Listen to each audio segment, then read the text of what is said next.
这个声音在念，已经证实、证明、正解释的是，可以搜寻善书图书馆。善书图书馆。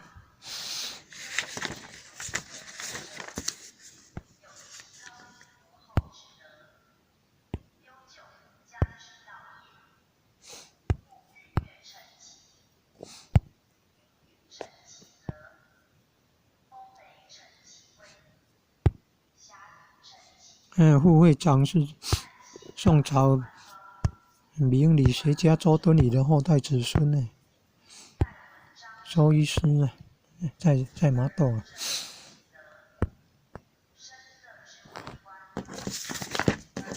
你看关怀，